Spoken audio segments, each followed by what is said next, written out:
मन मानव शरीर में अदृश्य रूप से विराजमान वो शक्ति है जो हमारे शरीर और आत्मा को सोच द्वारा भोजन और निर्देश देकर उसे मार्गदर्शन देकर जीवन को चलाता है। हमारा मन हमारे शरीर का सबसे शक्तिशाली अदृश्य अंग होता है। यदि मन स्वस्थ रहता है तभी हमारा शरीर ठीक रहता है। मन की स्वच्छता की वजह से ही हम खुश रह पाते हैं। परिणाम स्वरूप शरीर और हमारा जीवन भी खुशहाल बना रहता है। मन का बेचैन होना उसका स्वभाव है। हमारे मन को लगता है अगर वो अलग अलग बातों के बारे में सोचता रहेगा तो हमें आने वाली हर मुश्किल और मुसीबत से बचा लेगा, पर ऐसा होता नहीं है। हम अपने जीवन का काफ़ी अधिक समय सोच विचार करके परेशान होने में निकाल देते हैं। भगवान श्री कृष्ण कहते हैं कि मन का ये स्वभाव बदलना मुश्किल ज़रूर है, असंभव नहीं। किसी भी चीज़ को समझने के लिए सबसे पहले मन को शांत रखना चाहिए और फिर काम पर ध्यान देना चाहिए, क्योंकि हम मन से ही प्रश्न खोजते हैं और मन से ही जवाब देकर बैठ जाते हैं। मन को शांत रखने से बड़े दुख से छुटकारा पाया जा सकता है। ध्यान रहे, उदासी यानी अतीत में मन, तनाव यानी भविष्य में मन, शांति यानी वर्तमान में मन। धन्यवाद से खोता कुछ भी नहीं पर मिलता बहुत कुछ है, और शिकायत से मिलता कुछ भी नहीं पर खोता बहुत कुछ है। गुजरा वक्त जा चुका है, आने वाला वक्त अभी आया नहीं, इसलिए तुम्हारे जीने के लिए बस एक ही वक्त है, वो है आज। इसलिए भूतकाल में उलझो मत, भविष्य के सपनों में मत खो जाओ, वर्तमान पर ध्यान दो। यही खुश रहने का एकमात्र रास्ता है। सुख का अर्थ है जो है उसका आनंद लेना, दुख का अर्थ है मुझे और चाहिए। बचपन में 1 रुपए की पतंग के पीछे 2 किलोमीटर तक भागते थे। न जाने कितनी चोटें लगती थी, वो पतंग भी हमें बहुत दौड़ाती थी।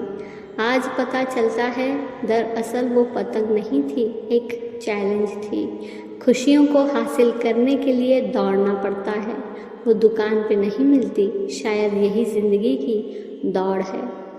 दूध को दुखी करो तो दही बनता है, दही को सताने से मक्खन बनता है, मक्खन को सताने से घी बनता है।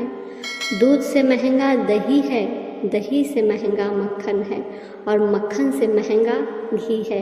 किंतु इन चारों का रंग एक ही है, सफ़ेद। इसका अर्थ है बार बार दुख और संकट आने पर भी जो इंसान अपना रंग नहीं बदलता, समाज में उसका ही मूल्य बढ़ता है। ध्यान रहे, श्रेष्ठता जन्म से आती नहीं, गुणों के कारण निर्माण होती है। दूध, दही, घी सब एक ही कुल के होते हुए भी सबके मूल्य अलग अलग होते हैं। आप एक व्यक्ति नहीं बल्कि आप 3 हैं। पहला जो आप सोचते हैं, दूसरा जो दूसरे सोचते हैं, और तीसरा जो वास्तव में आप हैं।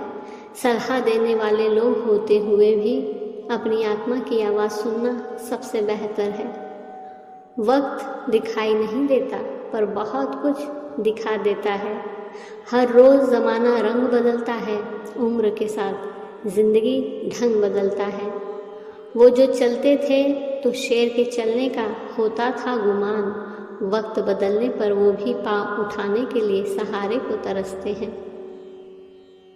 जिनकी नज़रों की चमक देख सहम जाते थे लोग, उनकी नज़रें भी बरसात की तरह रो देते हैं वक्त के साथ। जिनके हाथों के ज़रा से इशारे से टूट जाते थे पत्थर, वही हाथ पत्तों की तरह थर थर काँप जाते हैं वक्त के साथ। जिनकी आवाज़ से कभी बिजली के कड़कने का होता था भरम, उनके होठों पर भी जबरन चुप्पी का ताला लग जाता है वक्त के साथ। ये जवानी, ये ताकत, ये दौलत सब कुदरत की इनायत है।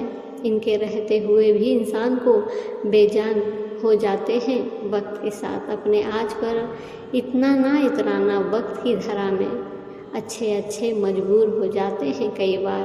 कर सको तो किसी को खुश करो, दुख तो हज़ारों देते हैं। इसलिए किसी भी मनुष्य की वर्तमान स्थिति देखकर उसके भविष्य का मजाक मत उड़ाओ, क्योंकि काल में इतनी शक्ति है कि वो एक साधारण से कोयले को भी धीरे धीरे हीरा में बदल देता है।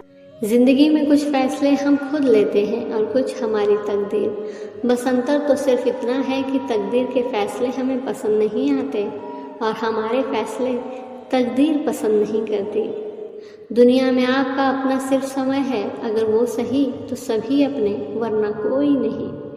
एक व्यक्ति दूसरे के मन की बात जान सकता है तो केवल सहानुभूति और प्यार से, उम्र और बुद्धि से नहीं।